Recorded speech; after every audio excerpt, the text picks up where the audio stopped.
Welcome everyone, glad to have you with us. My name is Henrik and this is Red Eyes Radio, the program where we cover a lot of different topics and subjects. I hope you take the opportunity to also tune into some of the other programs that we have available for you on the website redeyescreations.com. Our archives go back to 2006. Clif, along with his associate George developed the WebBot, or the WebBot project, in the late 1990s. This is an internet bot software program, or a web spider, that originally was designed to predict stock market trends. However, it was eventually developed into something different, and now it's claimed to be able to predict future events by tracking keywords on the web. In 2009, when Clif last was with us, we covered how the WebBot worked in great detail, how the technology works, a few small details about the algorithms, what sources they use, etc. A very interesting program, I think, and this is still in our archives if you want to go back and listen. Today, however, in the first hour, we are going to get Clif's take on something completely different. We are going to discuss the story of mass arrests.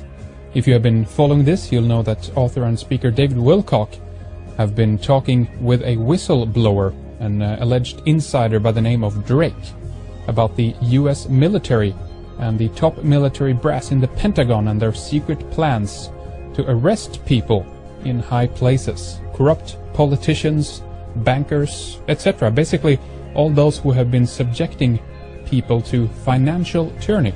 Connected to this story is also Benjamin Fulford, a former with Forbes magazine, who have been reporting and writing from Japan about the Yakuza and the White Dragon Society and their supposed opposition to the Western royal families and the Illuminati. Tied into this is also material about the severity of Fukushima being downplayed, and we are going to get Clif's take on all of this and much more. Before we begin here, I just want to mention a few things so that you know what's going on here. The following story that we are going to begin talking about here today is something that I've been getting quite a bit of email about lately. People want to hear more about it. They are excited and curious, and they want us to cover it here on the website, and that is definitely understandable. There are some pretty big claims being tossed around here, if I can put it that way. And if true, these claims needs to be questioned.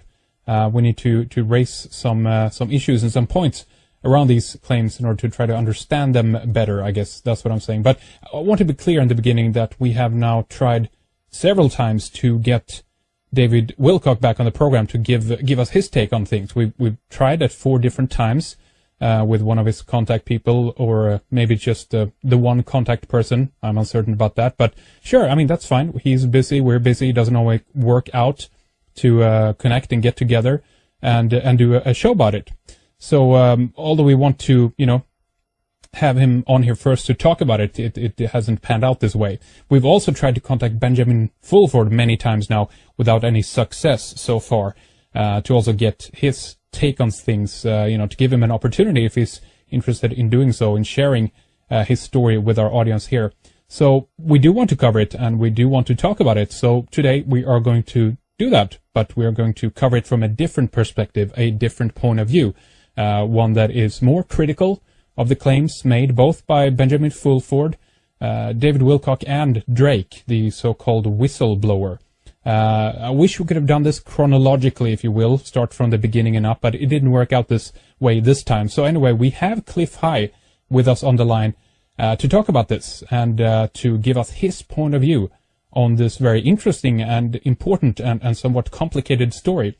So again, I just want to make it clear that this is not intended as an attack on any of these people personally. We've given them plenty of opportunities to come on the program if they were willing to do so, to discuss it, and in fact they're still invited if they want to come on to talk about it, if they so please. So it's an important story, and it's okay to look critically at it as well. This needs to be done. This is simply about questioning the material being presented and the ideas, or rather the approach, I guess, as well. We'll get into detail about this, but and I saw this, by the way, on Clif High's website as well, halfpasthuman.com, that he posted kind of a similar little disclaimer there, clarifying that this is not an ad hominem attack per se. This is about questioning the material that we have been presented with. So, with that, welcome back to Red Ice Radio. Clif, hi. It's good to talk to you again. Thank you very much. It's very good indeed, yes. Thank you. There's been a lot of unfolding and a lot of buzz around this story, and we do want to get your take on it. And I guess in the beginning here, you could lay out as much groundwork as you feel is necessary to be able to explain it for some people. The story is long and it's drawn out. It's been unfolding over a couple of months now. There are some much longer than that. It actually goes back several years now with Benjamin Fulford's, I would say, creeping development of the story, beginning with his initial attacks on the powers that be. If I can start right in here, what I'll do is I'll jump back then. And I first became aware of this because I'm a martial artist, and and as part of my work with Half Past Human, on a personal level, I have flags in my spiders that bring me new and interesting stories about martial arts, especially because I'm looking for particular developments in that realm. I had spiders specifically looking for new language combinations relative to the martial arts, and they brought me this interesting thing about this guy claiming that there were 10 million dojos around the planet with 100 million fierce martial artists ready to go out and stomp the shit out of the powers that be. And I thought, okay, fine. I'm a martial artist. I've been in the martial artists from judo at age 11 all the way through various forms of karate, both Japanese and Korean, all the way up into Aikido, and I've been doing this pretty consistently. I'm 58 years old. You do the math, it's been a long time. No dojo I've ever been in would any of the people I have been involved with in that dojo stir themselves to attack anybody on the orders of any of the powers that be in Japan that Benjamin Fulford were claiming were on his side and were going to do this. It's a very complicated story, but you can look at it in two different levels. You can drill in on all the details which are spun out of the mind of Benjamin Fulford, amplified by the inaccurate conclusions and accepting mind, uncritical mind of David Wilcock, as well as the now pumped in information from, my opinion, powers that be via Drake, because they've discovered in their terminology that Fulford and Wilcock are useful idiots and are good mouthpieces for information that they want to have out there with a certain level of emotional histrionics involved. You have to understand that Benjamin Fulford has a couple of claims to fame, which he's used the claim to fame to attempt to claim expert status as a result of that fame. Now, I'm not a real fan of experts. I have no degrees myself, and I don't trust anybody who does because of a whole lot of reasons. We needn't go there, but Benjamin Fulford is saying that because he used to work for Forbes magazine, he is an economics expert. Right. I would tend to disagree. I've been in Forbes magazine. If you want to check, you can find my picture in one of their issues in the late 90s relative to my software called Vortex and a company, which was a precursor to Half Past Human that I was running. And they put me in Forbes magazine. As a result of being in Forbes magazine, I had to investigate it. Bear in mind, I'm not a financial or money aficionado. I came into all of this kind of stuff through the software and science world, and sort of stumbled into this component of reality. And so Forbes magazine calls me up and they say, hey, we want to put you in there. And I think, oh, Forbes, yeah, that's right. I've got this image in my mind of Forbes magazine equaling something like an American version of The Economist. Mm. And that could be no further from the truth. I mean, it is the opposite end of The Economist. It's the People version, People magazine version of the economics world. All they do is take your picture, pump you up, pimp you out, and slap you in there with a few hundred other whores for all of the other Wall Street guys to try and come and feast on you. And that's the whole point of Forbes magazine. All they do is collect information. They are not an intelligence outfit. They are an information collector for other people to come on in and eat up. Quite literally, they're part of the predatory capitalism thing. But so Ben Fulford, all he had to do was to be a personality spotter, not in any way an economics genius. So it's not surprising that the scheme or idea that he's presenting in my mind is grossly inaccurate in its view of reality. because he is not an economics genius, in my opinion, and the information he's presenting, that there's this whole new, I'm going to encapsulate it in a nutshell, and we go into the details. Good to do that, I think. Yeah, his idea is that there's the Yakuza, the Japanese crime syndicates that are honest criminals, honorable men who are criminals and don't make any bones about it, are going to get together all these 10 million dojos and force the powers that be to accede to being arrested in their tens of thousands, and their whole money scheme is going to be replaced by this giant gold-backed money scheme run by the Yakuza and parties that are unnamed but go by the name of the collective name of the Dragon family. And is this the White Dragon Society, basically? Correct, exactly.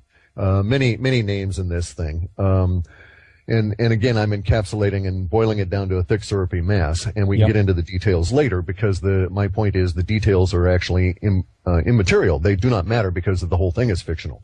But my point on this is that his idea is that one money scheme, the current global petrodollar, euro, transnational forex managed scheme, will be replaced by another one in which money will rain down upon the masses of the people, and the powers that be will disappear overnight. That kind of a deal. So it's in my mind, it is yet again another external savior myth. Which is what they always hook us humans with. Doesn't matter if it's religion, science, philosophy. If you look deep enough, you'll find someone in there promulgating the idea that something outside of us is going to save us. And if you look at Ben Fulford's language, which I do because I'm a linguist, you'll find that throughout his entire message for the last couple of years has been this idea of the external savior coming to save us, and he's sort of like the prophet of all of this. Now, what has occurred is a relatively common phenomenon, and that is that someone with an uncritical mind and also a certain amount of fame, and that's David Wilcock, has latched onto Ben's story. Now, we have to understand that David Wilcock is not ill-meaning. He's not mean-spirited. Is it fair to call him uncritical, though? He's done some really good stuff. No. It is quite fair to call him uncritical, and I'll explain why. Okay. In my opinion, it is fair to call David Wilcock uncritical because his approach seeks for success. He said he vetted Drake. Well, he sought to prove that Drake was who he claimed. Therefore, he stopped as soon as he found the first piece of evidence that validated something in David Wilcock's mind that Drake was who he claimed. Now, if any person in our reality that is based on having to go out, for instance, and sail around the planet or build a road or craft a building, knows you don't stop at the first point that proves your theory. In fact, your whole point in vetting someone or vetting a process is to disprove them. And I'll explain why. If you set out with the idea that you wish to disprove them, then if you fail, you succeed because they were legit.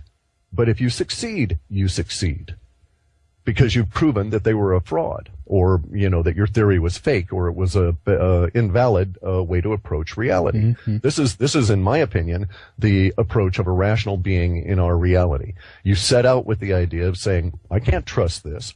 Now, David Wilcock always sets out, in my opinion, with the idea of finding the evidence to validate his opinion when he sets out. So he did not attempt to vet Drake, in my opinion, nor did he ever vet Fulford. All he did was find something that he could pin in his mind that said they were legitimate. There was another person in there. I listened back once again today to the recording, the first one there he did with Drake, and he mentioned that there was another unnamed source, as far as I understand it, and that confirmed that Drake was the real thing, and that Drake kind of confirmed that he was the real thing. This is the difficulty, of course, when we have unnamed sources. We don't know who it is. We have no idea from our point of view, which must be understandable for David and everybody else who believes this as well, that, I mean, we can't know what's true or not. And anyone can say that we have, X amount of people out there that are verifying the story. But from our perspective, we only get what we hear, basically. There you go. Now, let's stop with that perspective right there. As rational beings, just the two of us, how shall we proceed? Shall we assume they're correct and base our movements through reality on that assumption, or shall we assume the opposite? Because there's really very little operating room in between. We find it very difficult to go along with the idea of, well, I'll not make a decision. Not many people can hold their mind in a state of deliberate indecisiveness. So I find it is easier to say, well, if I can't prove it, like I say, my pappy was from Missouri, which is the show me state. And around here, it's like, well, you show me and I'll start to think about that maybe I might someday in the future grant that it's real. I mean, I'm a skeptic, I'll grant you that, but it makes going through life a lot easier because I'm rarely going to run up against that real huge wall of disappointment that you get into with these cults of personality, which is basically what's developing here at the moment. We've got Fulford claiming that the Yakuza and the 10 million strong dojos are going to force a particular kind of an outcome. That's absolutely bullshit and bogus to begin with. There's not such a thing as a coordinated global dojo society that in any way is central authority. So there you go. There's Fulford citing that one central authority, this Yakuza-controlled central authority, is going to take on another central authority to save us. He doesn't get into how the Yakuza are gonna benefit. And in the end, you know what they're offering? This is the funny part of it. Fulford and Wilcock, and we'll leave Drake out of it, but Fulford and Wilcock are offering, saying that we're going to be saved by what? Yet another central authority imposing a money system on the rest of us. Right. This is one of the issues. I try to wrap my head around the story, and in all honesty, I have a little bit of difficulty following it. I'm trying to get to the core, I guess, of what is being said to be able to make a decision about it. But, from my perspective, it's been somewhat difficult to do that in this case, because I'm reaching somewhere out there to find the evidence for it. I mean, this program is all about listening to people, hearing about different perspectives, and there's many things we've talked about and will talk about in the future that is simply, aspects that we cannot confirm. And we listen to it, we talk about it, we hear it out, and that's always been my approach to it, which I think is a great idea. We just toss it out there, lay it out on the table, and people can make up their own minds about it. But in this case also, I just, from my own perspective, I've had a very difficult in pinning down some kind of evidence for it. Sure, this might be more things that are upcoming. There might be more things added to the story. So I don't want to jump to, prematurely on it as well and just say this is bunk and bogus. But I guess I've been wondering a little bit if some people then are going to be replaced at the top levels of the elite. Who is doing this? Who are they going to be replaced by? Or maybe the positions shouldn't be there at all. Go ahead, Clif. The even better question: who are they going to report to when they replace the ones there now? Exactly. Yes. Okay, so because nothing would have changed, see, meet the old boss, meet the new boss, same as the old boss. Yeah, there you go. So it's just that situation all over again. And it's like, okay, Ben, that's fine. You've got this nice little storyline going, and I won't go into the idea that you can find discussed everywhere in psychology that the mind is so infinitely complex it can never be used as a device for examining self, because we can never find the end of its twisty little trails, and it's always complex enough. Ben is not a stupid individual. He is not mean-spirited, in my opinion.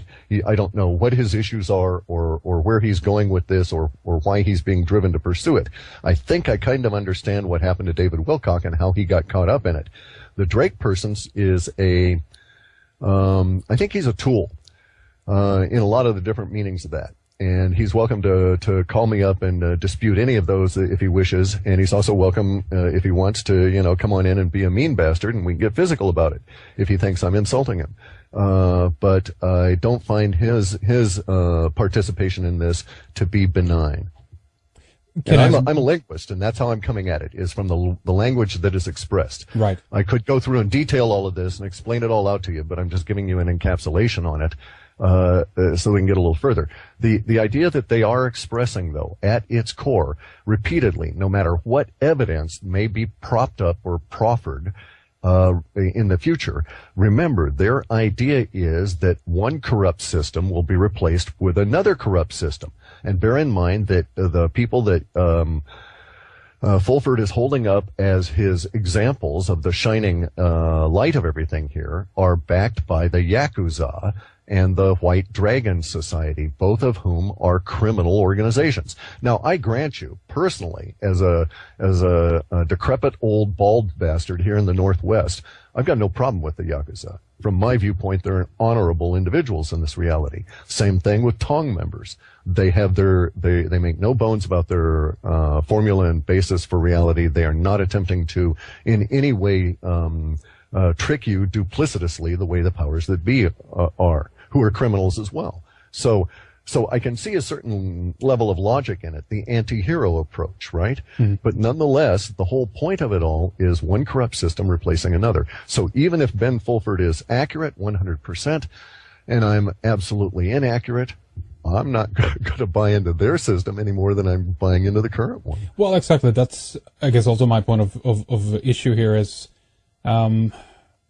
we're still not in a system then which is where we have freedom for all. I guess what I'm getting at is I'm not doubting that obviously the elite, the power in charge, have their own criminal ways and that they on their own level kind of don't deserve to be tossed out of the position that they're in, because it's a great disservice to all of us. But at the same time, if this is done by another similar force, what has really changed at that point? What Correct. You'll find very few people that lived through the process who would say that Mao taking over from Chiang Kai-shek was a great thing. Yeah, it's like arguing, well, it was bad enough under the Romanovs, and therefore it was better under Lenin and later Stalin, and there's some people who would actually argue that is the case as well. Yeah. Now there's my real bitch on all of this, the reason that I even spoke up, because I don't really care what kind of a story he's running. I'm not believing it. I'm not buying it. He's not getting any energy from me, so it's not a big deal. But then we ran into a couple of issues here. Enough people that seem to give a damn about what I say were also listening to him, that they asked me, well, what's your opinion? And I kept having to repeat it often enough that eventually I just wrote it up and put it on my site. And then there's the other issue is that Ben started straying over to an area that is much more pertinent.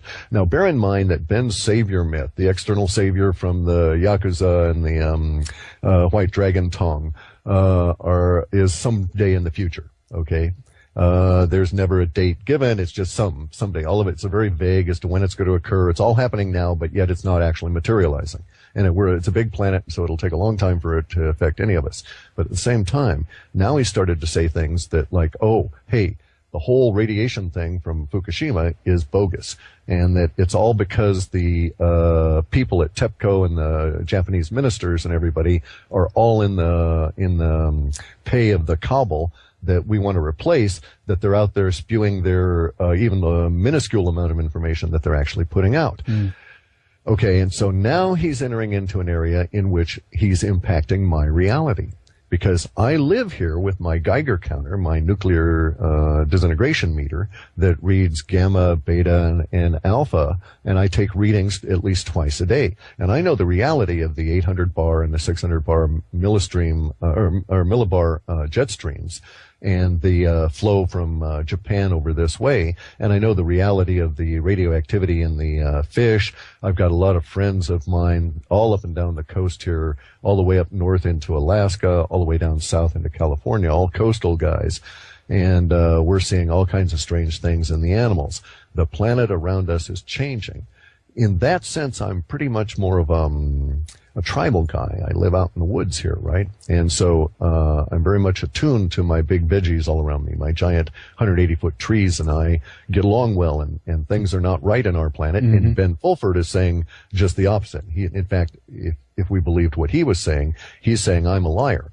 So I had to say to him, flat out, man to man, as honorable a being as I could be, expressing myself as factually and as honorably as I could, without saying any attribution to motive. I told him, I think you're lying. that I don't think you've ever had a Geiger counter in your hand because, and if you did, how do you know what the background radiation was before the episode?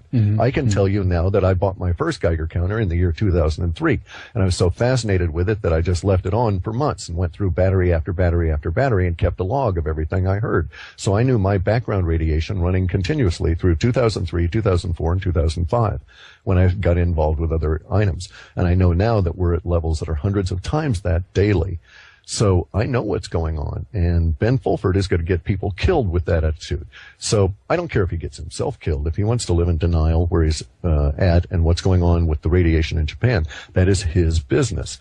But he's also saying things about people that I am kin to through my dojo connections. Because bear in mind, lots of the dojos I've been involved with do have Japanese connections. And the center of many of the martial arts world was actually slightly to the southwest of the Fukushima prefecture. And so there's a lot of people there that are in a world of hurt that have no money to get out. And we're dealing with that at a dojo level, actually trying to raise money for people to relocate to us, what amounts to honorable relics and that kind of things, right, you know? Right. And so I'm living in that world, and it's not what Ben Fulford is saying about Japan. So he's giving a false impression or an ignorant one. And either way, he's got to be called on it. Right. We're definitely going to talk more about Fukushima, your ideas about this and the severity of the situation, what really is happening and so forth. You have some interesting information about that. Before we leave the subject, though, there's some more things we want to discuss here, obviously. Now, I don't read or speak Japanese, and so I have no way of knowing if any of the information that Fulford is talking about is confirmed in any way from other sources in Japan, in Japanese. Have you come across any of such confirmation, correlating details, information, such? Sure. Yeah. Oh, yeah, actually, he's a reasonably good Japanese linguist, and his grasp of the underlying Japanese as opposed to the various forms of kanji is in my mind, really good. He does have factual supporting evidence, as does Wilcock. They can point to things like, I think it's up to like 800 plus now insiders have resigned their positions and are taking retirement at the ripe old age of, 39, that kind of thing, right? All these suspicious retirements, sudden vacation of very plush positions and everything. Yeah. As though, now this is where we start getting into the details of their whole story, and this is where it starts getting really murky. And the issue is that they point to something and they say, aha, I see a stone in the road. I know that stone moved there of its own volition, and that it did so because it was afraid of what was going to occur over here on the side of the road. And, the mail cart's going to come and flick it out into the middle of the road. Okay, but basically they're saying the same thing about these 800 people. They're saying these 800 people all resigned because they're afraid of our ninja hordes and what's going down and the mass arrests coming. I would proffer that these 800 people are part of the elite. The elite are deliberately crashing the system, which we could go into the cycle of that. Every 20 years, you poor fellows in Europe should have wised up and seen our experience. 20 years after we let in the Federal Reserve, they crashed it and they raped the country. Yeah. So it was a Bohica, bend over, here it comes again time for y'all. And so, if we let the central bankers get into the Middle East, 20 years from now, they'll rape the Middle East and own all of their land. And as soon as the central bankers get into China in a big way, 20 years later, there won't be a Chinese thing left there. It'll all be owned by somebody in Israel. So, it's just one of those situations. The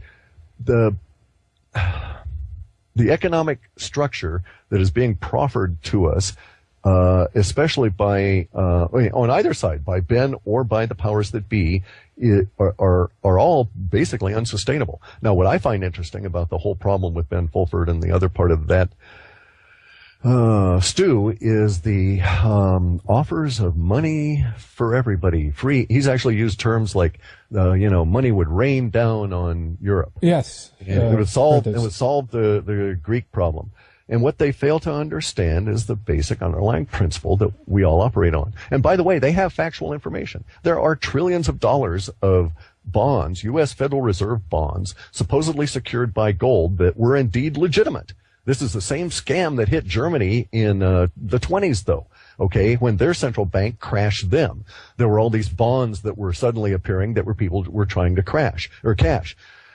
Basically, the scam is this. The Federal Reserve Bank goes over to China at the time of a war that they engineered going on, World War II, and they say to all these rich Chinese, you know, you're going to be overrun by the Japanese here. We know for a fact you're going to lose all your property, and you're going to lose everything you've got. But we will loan you all of this money based against these the gold, and we will secure your freedom in a Western area where you won't have to worry about being shot as a warlord or, you know, a local domineering bastard, and have all your goods taken away from you. And so they get all the gold from the locals. They take it back over to the Federal Reserve, just as Ben Fulford and David Wilcock are suggesting, and they give them these bonds to be redeemed at a later date when the whole world is settled down. And oh, by the way, when you give us your gold, we'll promise to give you back more gold because we're going to make a lot of money with this.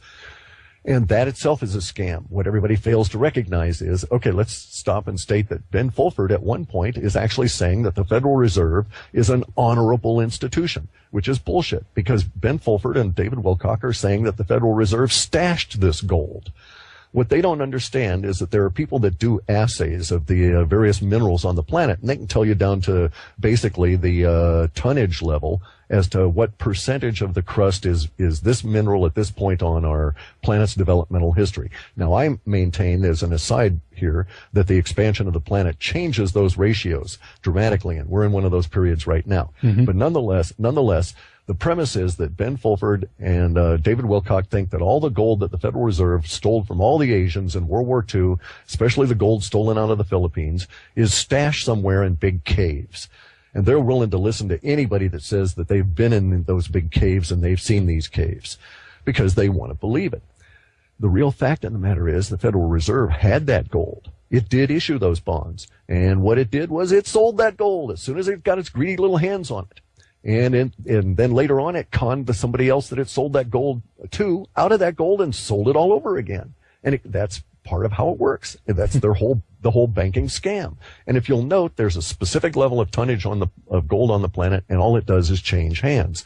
Now, they do have accuracy. Getting back to the original idea of or do they have evidence? Well, yeah, there is evidence. There are these bonds. But then, to a certain extent, they're saying, yeah, there's evidence that the feds are crooks, but we know they're honorable because they stashed that gold and it really exists somewhere.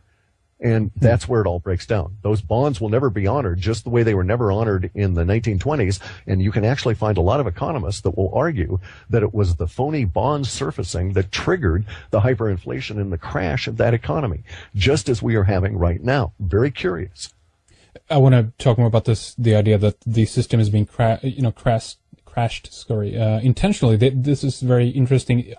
There is a lot of talk about the Pentagon, personnel, I guess, then within the military and potentially within other places in other institutions in positions of power that in some level seem to organize according to the some of the argumentation points raised by the people we're talking about here, which also is very difficult to verify, of course. It's some. Okay, let me stop you right there. Yeah. There is a component to this, all right?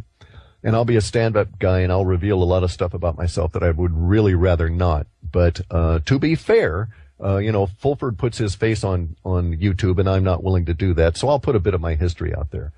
Okay, Fulford and Wilcock are claiming that there's a lot of guys in the military that are going to run out and arrest banksters and politicians and throw them all into basically what amounts to some kind of a trial. And we'll have show trials just like we did with Stalin and this kind of thing. And it's going to all happen without a revolution. And it's going to all happen, and these individuals are going to tell Ben Fulford and David Wilcock specifically ahead of time so that they can inform the rest of us. Warn and say, stay calm, it's all right, it's okay. Exactly. Right. Okay, well, that's all bullshit too. My dad was a lifer in the military, okay? My dad was inducted into the U.S. military prior to the Korean War through the draft process as a result of being displaced from Missouri, where his father killed himself when my dad was age 6. My father blew his head off with a shotgun in front of the family because of what the banksters did to him. So there's a bit of personal history to tell you why I have this anger.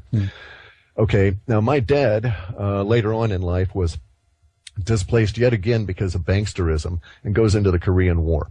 Okay, from that point on, he's a lifer in the military because he's found his niche. He's a warrior. I'm a warrior. I mean, it's in our birth patterns. He chose one route. I chose another. I wouldn't go into the military because I realized what the racket is. But let me take up to sort of a modern day kind of a thing. My father was good at his job. He got to the point where he was taking over regiments. He was like a regimental commander, brigade commander. I mean, he was a lieutenant colonel. He got promoted, field promotion from enlisted in Korea, and then took over and saved all these people. They wrote him up, this kind of shit, right? So he gets promoted all through the ranks. We get it as a result of this. I got my ass dragged all over the planet and saw weird shit as a kid, and I grew up as a military brat. And so, you know, you kind of talk about disengaging yourself from the matrix around you. How can I say that, you know, I've ever disengaged myself when my entire life, until I was about 16, I lived off of that, right, through my dad's effort there. Nonetheless, so he gets up to the point where in 1968 he got a big promotion, 67 actually, and he was promoted to Lyndon Johnson's staff as a lieutenant colonel on his way to full bird and heading out to general, right? And they put him in charge of something, and we can go into it if you want. We need not bother, but he was the military liaison between the White House and the operation that we came to call the Chicago Democratic Convention. And all those riots and all of that business, right? Okay, within days of the completion of that and debriefing, he left, he quit. He volunteered to go back to Vietnam for the third time to get the hell away from there. And life was never the same for any of us in our family. And so so I know the military. I lived through the Cuban Missile Crisis in a bunker because of what my dad did and who he was. I'm the son of a lifer, a guy who chose that from the ranks, not one of the guys who came out of West Point, not any of that level of the officer corps, right? So I saw it from the rough side. And Ben Fulford's lying. Those guys in the military are in a bind. They may indeed want to do this. There may be individuals that would want to do this. But bear in mind, their minds are controlled to the level that you cannot understand unless you live in it. And so every action they would want to take, there's 20 or 30 reasons already prepared in their mind for them not to take it. And these people are schooled in hierarchy in the reptilian mind to the point where they live in it constantly. Right. You're talking about the breaking down of an individual as they go into the military, and then the rebuilding up of them again according to the standards that is set according to military protocol, meaning that it's very difficult for military personnel to break outside of the perimeter set for them. Is that a good way of explaining it? Correct. Yeah. Their minds are so heavily controlled that the parameters that exist within their minds bind them to a reality. They cannot see a reality beyond that. My father existed in a level because he was spanning two worlds, because he was promoted into high-level officer corps. He saw it, but he saw it from a guy who was so traumatized by what he went through as a kid and the depression and stuff that it made an imprint on him that he never saw everything the way that they really wanted him to. And so I got an impression and was told a lot of things and lived with a lot of things that other people, especially as kids, wouldn't have been privy to. And I know it even in the movie 7 Days in May. Mm-hmm. Okay, that was based on real action. That was a real, there was a time there in the early 60s when there was that potential that there was going to be that breakout in the military, and they weren't going to buy into the racket that was Vietnam. And a lot of military people died as a result of their thinking. They were the first victims of, or persecuted for thought crimes. And they made a movie basically warning everybody else about it. Interesting. If I, for a moment, can go back to some of the points you raised earlier, you asked, Sure. you mentioned that Drake is a tool, but basically, and of who? Do you have any idea about this? I don't want to speculate. You can say Montauk, you can say MK Ultra. They're just labels. It's like I go out with my night vision goggles and I see these things flying around. Some things I think are human-made, but who made them? Couldn't say. I can't see labels on those. I can't see any insignia, but I know they're there, and I know they're out there doing things. So Drake's language betrays the same level of control that you would see in a denser, grosser form in the people that speak for the political parties. he is speaking on an agenda, on talking points that have been delivered to him. I know this from the manner and the words chosen for his delivery of those talking points. Can you give me an example of that? I'd rather not at the moment. I may write it up, but I'd rather not because it might betray something. I'd rather not. Okay, let's follow. If you wanted to go and listen to him, though, or read a transcript, that's even better. Read the transcript, and every time you feel an internal discontinuity, and as a native English speaker, I feel it. I don't know if you would, but anytime you feel an internal discontinuity in the way the language is being presented, then you know he's stepping outside of his real personality, and there's many of them within the first 10 minutes. Well, I felt this throughout the whole thing in a way, because again, I just go back to that initial point. I mean, I've been doing this radio show for a while. I listened to quite a bit of information pertaining and surrounding these kinds of topics, and I just, again, had a very difficult time of actually pinning down what is being said here. I mean, can we get to the point kind of thing? And it could be me. I might be impatient.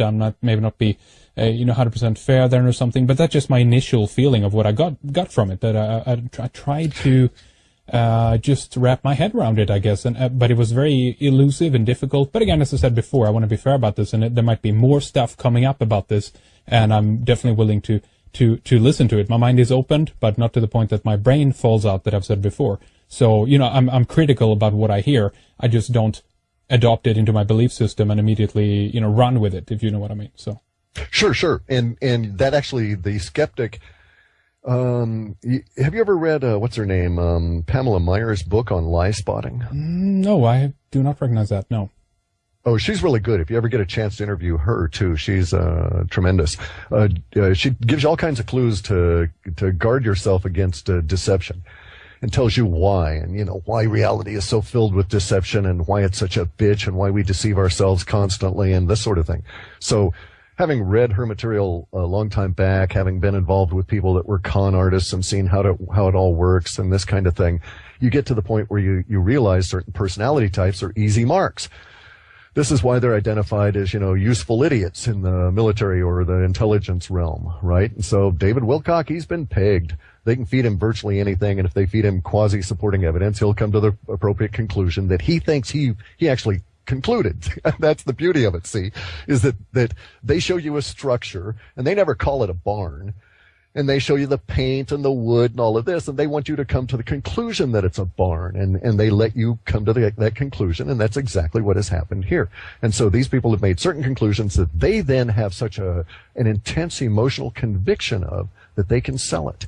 Whereas if they were operatives and were presented with this to go on out and sell it, they couldn't make us happen. It couldn't happen. In fact, there's another diametrically opposed version of this that is collapsing right now, and that's this whole Thrive movement. Okay, because the whole Thrive movement is a propelled, say all the right things movement, in my opinion.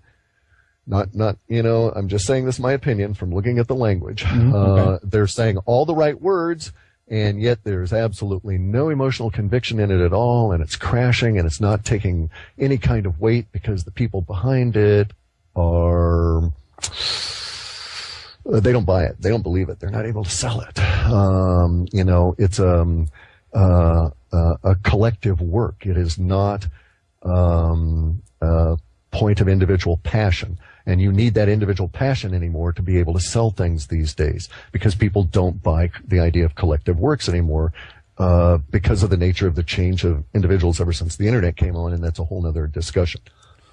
Okay, let's follow along in your line of thinking and discuss two other points here then. What would be, one of them is, what would be the point of this? And this kind of dovetails with another question that I had that goes into how far up this goes in the ranks. I know we kind of touched upon that before, and you're somewhat reluctant, or it's difficult to say, but do you think that they, the elite or whoever is behind this, then whoever provided, let's say someone like Drake with this kind of level of information, or are they worried? No, Drake is a guy who would work for my dad.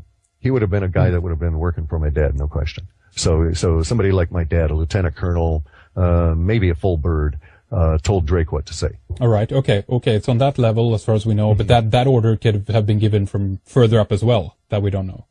Correct. But, and where the chain goes, that's why I don't answer why questions. I can't say what their agenda is. Yeah. None of it makes sense, okay? Let me ask you this. Why are they pumping out hundreds and hundreds and trillions of pounds of aluminum in the air, some in the chemtrails? There's many different explanations, but there's no real clear understanding of why. We know they're doing it. It's almost undeniable anymore by anyone, other than the willfully blind. And it's actually gotten to the point now where our biosphere is dying. We have a local tree around here called the madrona that is dying as a result of aluminum poisoning en masse. The madrona trees are just croaking right and left. They're just not going to survive. It has nothing to do with the freezing of the past years, has nothing to do with the weather. They're aluminum sensitive and they're all dying. The whole species is disappearing. It won't be long before our species is gone. We're aluminum sensitive too. So why is it occurring? I don't answer why questions because of the speculation involved. And speculation, like we see with Wilcox and Fulford, leads us into areas that are not productive. Of course, but it does imply something. It probably means something, but the fact is that we can sit here and speculate and say all day what that means, and even come up with scenarios that never was on the on the agenda to begin with. But correct, and that's why I annoy the crap out of my wife and people like George Ure, is because I don't like to think that way. What I would rather think is, okay, I see them doing this. I see them polluting my environment with aluminum. How am I going to respond? Rather than waste my time figuring out what they're doing it for. I know there's also other things up there. Morgellons came down by way of the chemtrails. There's other issues going on involved, and it's highly complex. And I could, if I wanted, spend a lot of time thinking about it, but we don't have that time. We now have to start thinking in my opinion, in terms of how am I going to respond. All right, more on that in a little bit. What I'm getting to here is that, or what I want to ask you again is, do you think that it means that whoever gives the order here are in some level afraid, I don't know if that's the correct word, of grassroots movements, that they do want to try to destabilize this? I mean, inherently I'm more suspicious, Cliff, and this is what I'm getting to, that we have a number of things unfolding throughout the last couple of years here, Occupy movement, WikiLeaks, Anonymous, that are like, whoa, wait a minute, these are big organizations in a way that are vastly changing the geopolitical landscape and people's minds out there. And so I take a step back and just look at this and say, wait a minute now, who's behind this? No. Why? Okay, right. Go ahead. That's what I would say as well. Okay, the who's behind it and why. But actually, let's dispute first off. Let's not make I'm very self-critical. Okay, I can barely stand myself as a human, let alone anybody else. That's why I'm a hermit of the woods. And that's quite true. That's quite true. I'm extremely self-critical, and that's why I'm very annoyed when I run across people like Wilcox and Fulford, who are very talented and could be great beings in my opinion, but they're not self-critical, and so they don't analyze themselves and their own motivation and stuff. But that's another side. Okay. So the nature of what we're doing, though, is you're making certain statements that are not true. WikiLeaks hasn't changed the nature of our reality. Okay, it came off. It has a big splash. It was a nice show for a while. There's all kinds of drama involved. What's the net result? Ain't shit. We haven't heard anything that changed anything. None of it went to any level of fundamental change. It was all at the same kind of fake change that the minions and Obama and these kind of people keep pumping out. And that's my point. That is my point. Okay. That it's a fake truth. It's a fake kind of revelation coming to us. But go ahead, Cliff. Okay, I was just going to confirm that, you know, and then when I go back and I finally say, okay, what's going on here, because I expected more. Bear in mind, I had these guys pegged. I knew that we were going to enter into a huge period of release language, and I got all kinds of shit from the world for saying so months in advance. And that release language jumped me. It started 3 days earlier with the launch of that ICBM off the coast of California, and then we hit that 63-day period where WikiLeaks came out, and we had all the brouhaha. And I expected that it was real. And then I discovered, oh man, I'd been sold a bill of goods in a sense, because as a person, I read the data, saw the forecast, but I actually thought there was something underlying it as opposed to just the big propaganda brouhaha to keep us all distracted. Make sense? Mm-hmm. Okay, yep. so I was my own victim. So I'm saying let's not be our own victim here. And so I'm agreeing with you. Both of these things, the Occupy movement and this kind of thing, not the solution. They're distractions. WikiLeaks is a distraction. If WikiLeaks comes on out and tells me that they murdered Pope so-and-so and they did this for this reason, and that the space alien agenda has been involved in the Catholic Church since back when, and every single one of these military patches that we see in the NASA things that have green eyes go directly to the space aliens that are controlling the intelligence agencies out of the Navy's largest intelligence base, which is in Kansas. then I would say, okay, WikiLeaks is starting to tell us something that is useful, that is meaningful. But all this drama about Hillary and the other elites and getting us focused back on the celebrities and stuff, fuck it. I don't care about them, you know? Mm-hmm. They can go rot in hell. Ratzinger I don't care about as a person. He's an evil bastard, and I have a personal history that goes back to the Catholic Church in Germany that we can go into some other time if you want. But as an individual, he's not worth killing. You know, he's as much a stooge as the guy who wants to be king of the planet. What's his name? Not Michael. David Rothschild. Mm-hmm, yeah. These people have their strings pulled.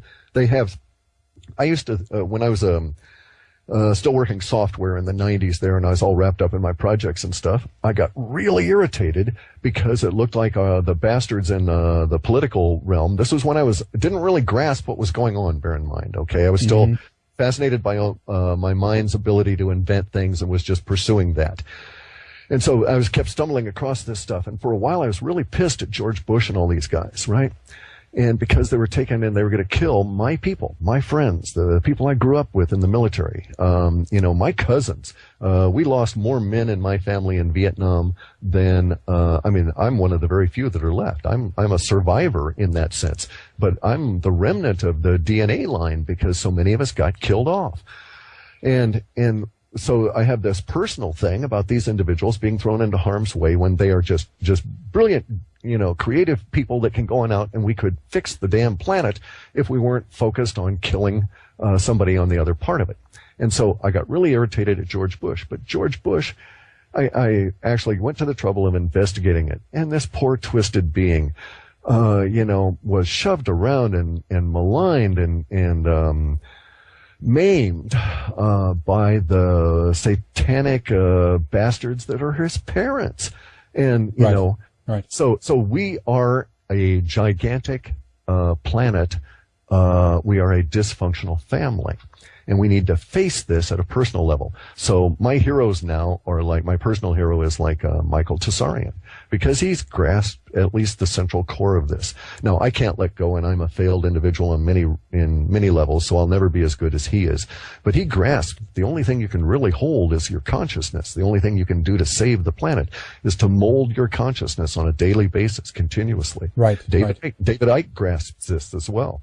And there are a few others out there, Then there's people like myself that are too into their warrior nature. We're just born that way. My cells just want to react, So there's quite a few people I want to pound into a little bloody pulp. I can't help it, and I feel bad for myself, and I apologize. It's not a good thing, It's not a thing for an Aikidoist, but I've got to be honest. I've got to take the Bruce Lee route and say, the hardest thing on the planet is to be fucking honest with yourself. The second hardest thing is to express yourself honestly.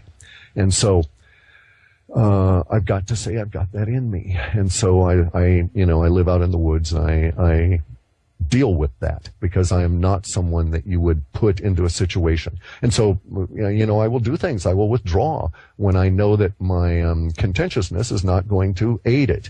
And thus, when I don't control them or involve myself with the Webbot forum or the Webbot radio guys.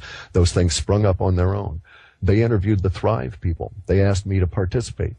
I went so far as to provide a couple of questions, but I did not participate because I know that I would not have let it go, that I would have taken that Foster Grant fellow there, and I would have, or Foster fellow there, and I would have just gnawed on him and pulled on him and tugged on him, and it would have been contentious, and it would not have aided anyone, and I don't know that it would have even aided me in getting closer to the truth. Yeah. And it would have irritated everything, right? But there's, again, it's like the Wilcox and Fulford thing. There's a vagueness, there's a morass, a softness that you can't come to grips with, that you just keep disappearing into. It keeps retreating ahead of you when you get involved in all this Thrive crap. And so I know it's not, let's put quotes around it, real. And what is evidence to some will not be that to others. We're all different. We have different of opinions. We're all, we have a different approach to life, a different philosophy. This is just the nature of how things are. I don't ever think we can sit down and agree, yep, this is the way it is, or should be done, or should be handled. This is simply that would about, scare me exactly. I know.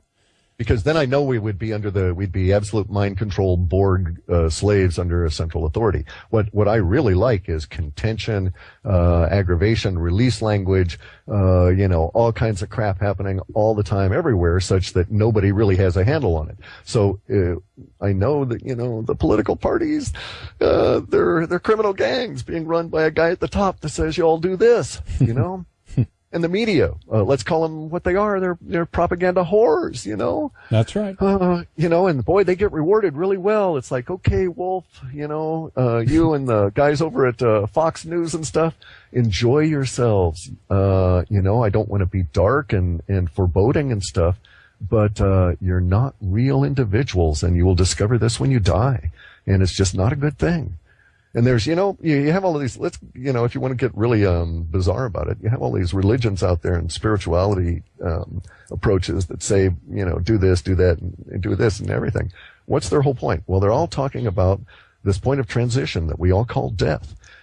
Well, why do you think the Catholic Church went to such a great trouble over centuries to destroy the indigenous populations?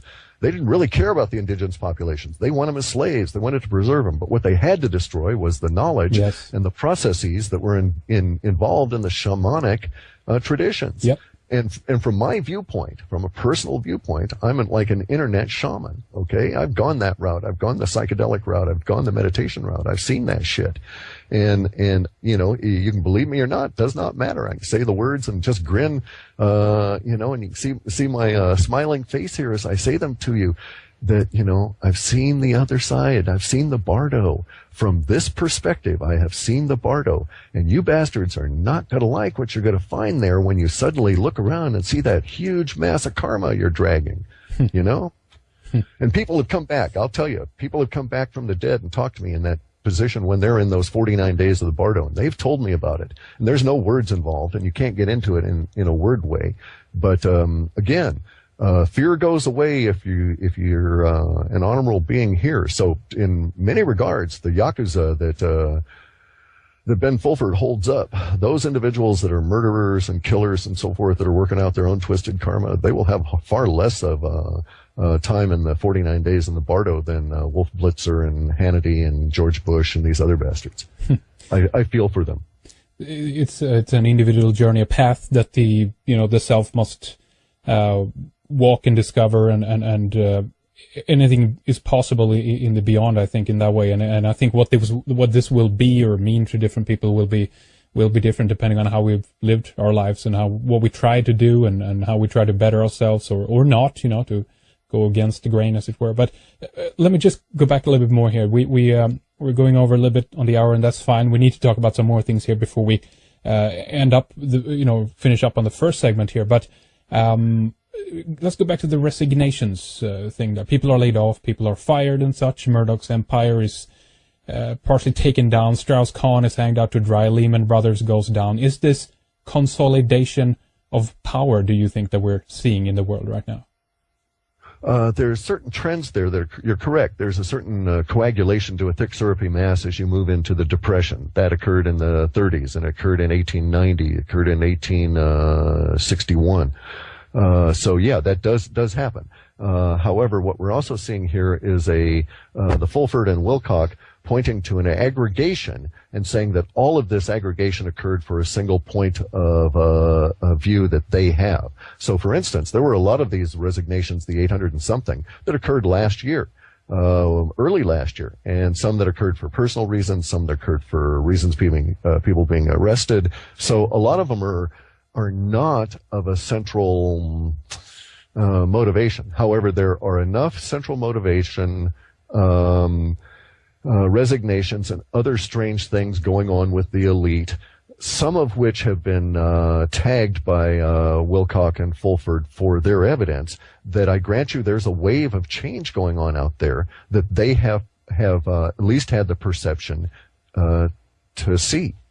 Make sense? Mm-hmm, mm-hmm. They're attributing a certain level of action and motivation to it that I would not, but they're seeing it as I do. Right. I think I understand what you're saying. Are we just being?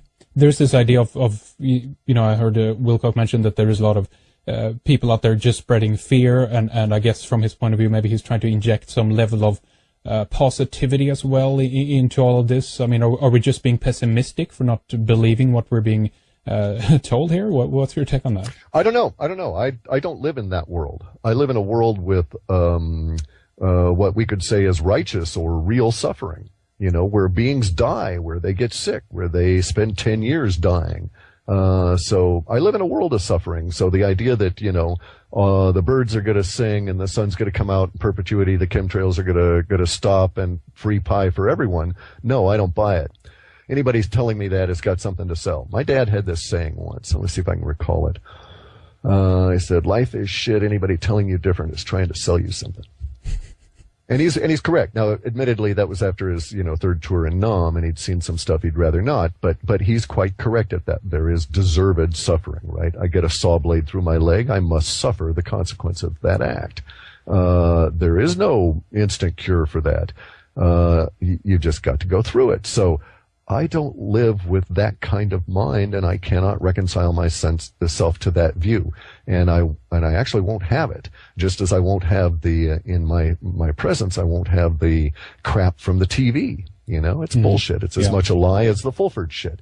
Why should I stand here and listen to that when I know it to be untrue? People want to believe also very bad. We're now in bad need of something positive news right now. So I think that's also a tendency, maybe why people are. I'm not saying that everybody is jumping on this, or even if they are, that they're 100% wrong. That's not what this is about either. But there is a need for some positive news in all this, because it's quite depressing out there at the moment, right? Oh, it's depressing as hell. It's very interesting, listening to you about this, Cliff, getting a different take on this story. And as well, on top of it, as we know, extraordinary claims demand extraordinary evidence, and that's all we're kind of talking about here. In a way, we were trying to understand what is being said and how we can believe what is being said, and also why we shouldn't to some extent until more things become available. Right, exactly. It goes back to that same issues that they used to have in the old Cold War crap. And do you remember Reagan saying the trust but verify? Right. Yep. Okay, well, there's a hidden side to that you never hear stated. If you can't verify, you can't trust. That's right. Okay, so I can't verify any of the stuff that Fulford is saying about, or Wilcock, or any of these people are saying about unnamed sources. So I can't trust any of them. But we can believe. Right, correct. Now, and also, let's. I don't really need to get into that level of it, but it's really true that we do need positive news.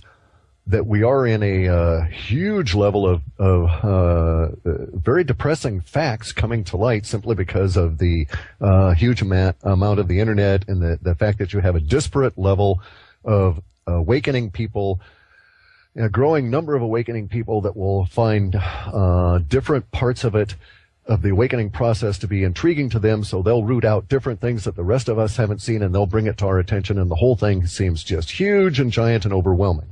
And it's all quite true.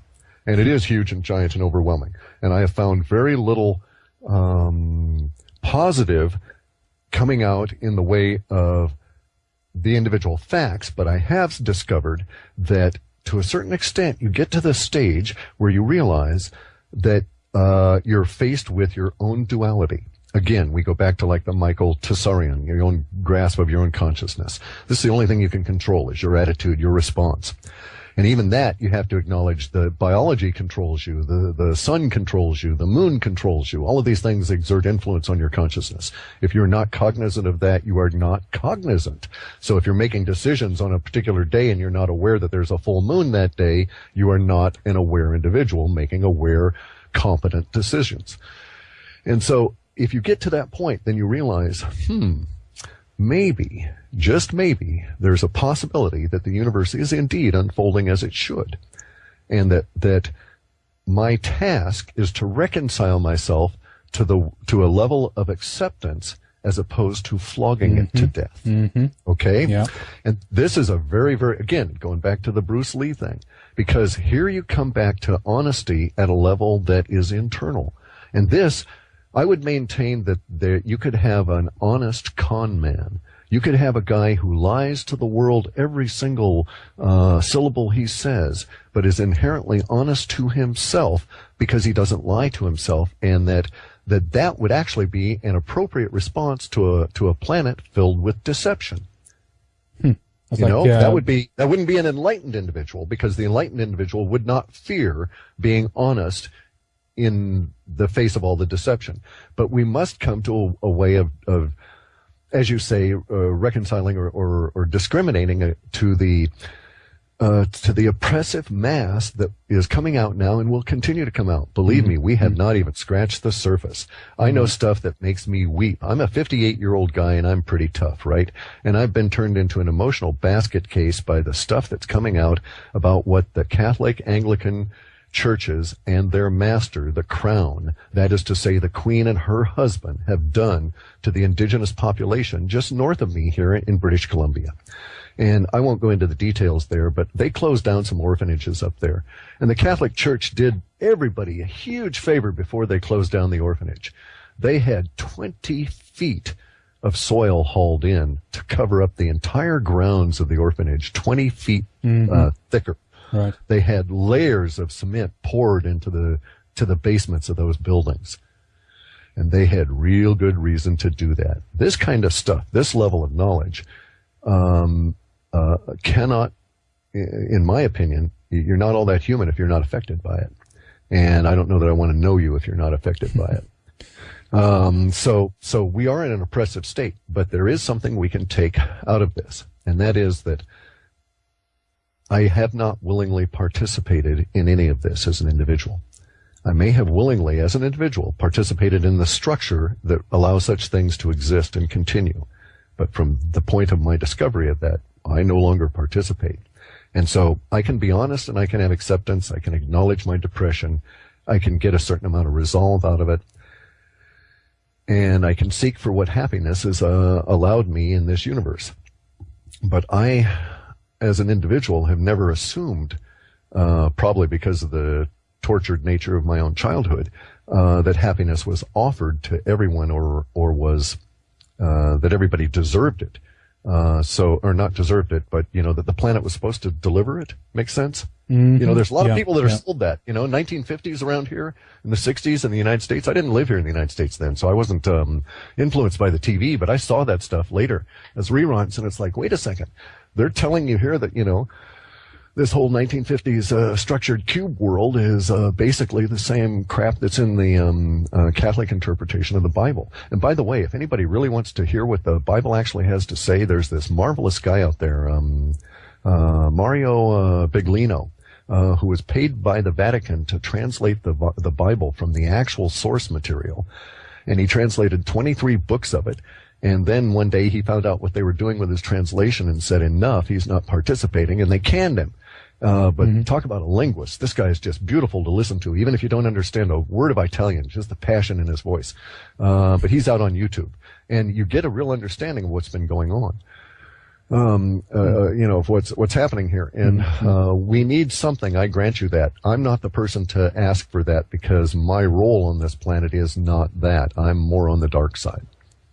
It's very difficult when we're being when we end up in these different isms that promise us a certain set of experiences as we come to this planet, I guess I could say, that everybody deserves this or that. It's the same thing with socialism, that they offer you some kind of egalitarian paradise. It is not equal in that way, and there's nothing, as far as I know, that says that life is supposed to be just. It doesn't mean that humanity shouldn't strive for it and be fair and all that, but as we come here, there's no instruction about that, as far as I'm concerned anyway. But what about the argument then that thoughts, intention, and what we choose to focus on creates reality? If we only focus on negative aspects, this is what is going to manifest itself in our lives. We're going to end up in downward spinning spiral because of it. And so on.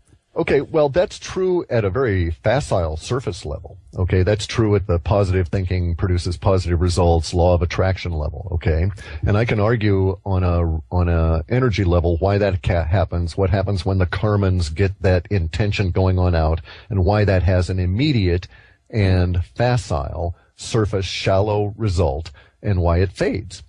And none of those are really pertinent because anybody who cares to try the experiment cannot keep it up. They can't have the law of attraction continue without it resorting. Well, basically, you're talking about the same thing that the powers that be do, but they really know what's going on. You want to have that law of attraction stuff work. You want to have it continue and supplant have universe provide you with glory, riches, wealth, and everything you want.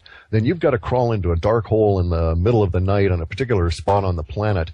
With moss and darkness around you, a barely flickering candle, and you've got to take out a knife and you've got to cut an infant open and consume part of that being.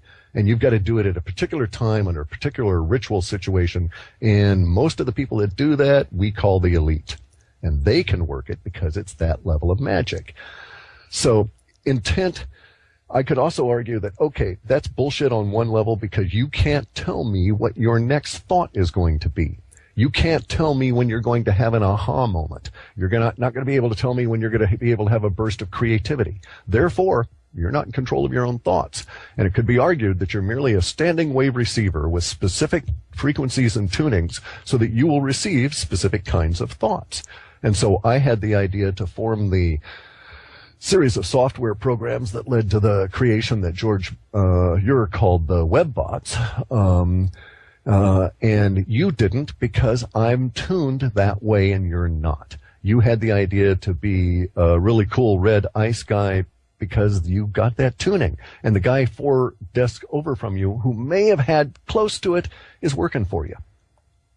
So we have that idea that the decision to move your arm comes from somewhere else. We actually don't have any free will. We're just based on the impulses. Go ahead. It's much more complex than that. Much more complex than that. You have to understand that you don't control where your mind does not, at the level of consciousness, as far as your little C consciousness in your body is concerned, it doesn't control where the skin ends and the atoms of air begin. Okay, so you're not in control of your body. You have no absolute control over that. The most you can do is to these crude levels of control of feeding it or not feeding it, breathing or not breathing. And even then I can argue you can't not breathe. But you could not eat yourself to death, okay? So you'd have that level of control. But you couldn't say, when I get up from this chair, I'm going to take parts of the chair with me. But there is no distinguishable difference between the atoms of your butt and the atoms of your clothing and the atoms of your chair. And so if you really were in control of that, you'd constantly be having to filter out the stuff that would intrude on you.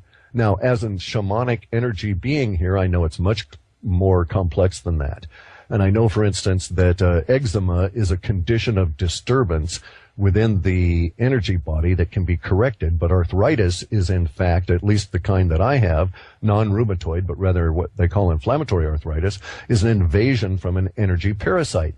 And you can control some aspects of that invasion of the energy parasite, but killing it is a bitch to get rid of it 100%.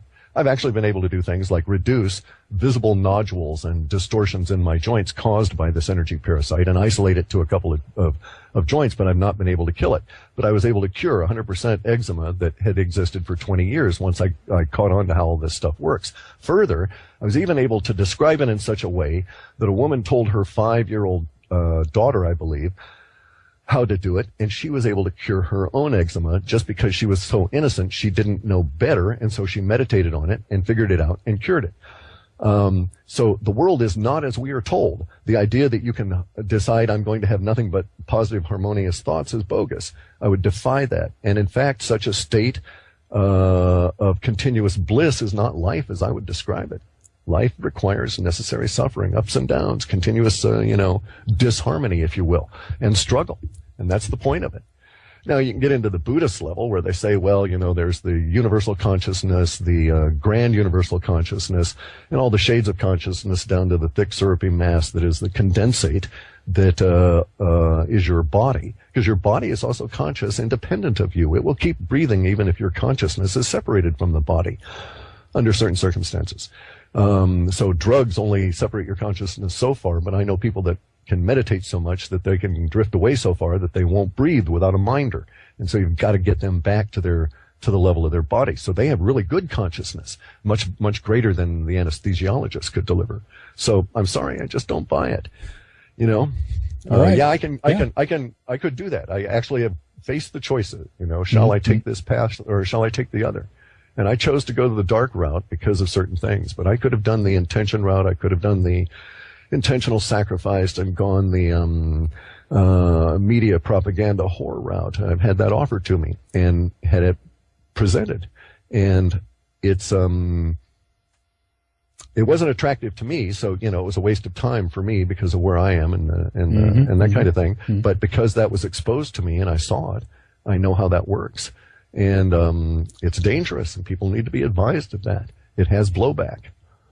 All right, interesting, really good. And now I want to get into more detail about Fukushima in the second hour, but I know that there's something you want to kind of detail here before we wrap things up with the first hour. So let's do that right now then, Clif. Sure, real quick, and I really appreciate your hanging on for this.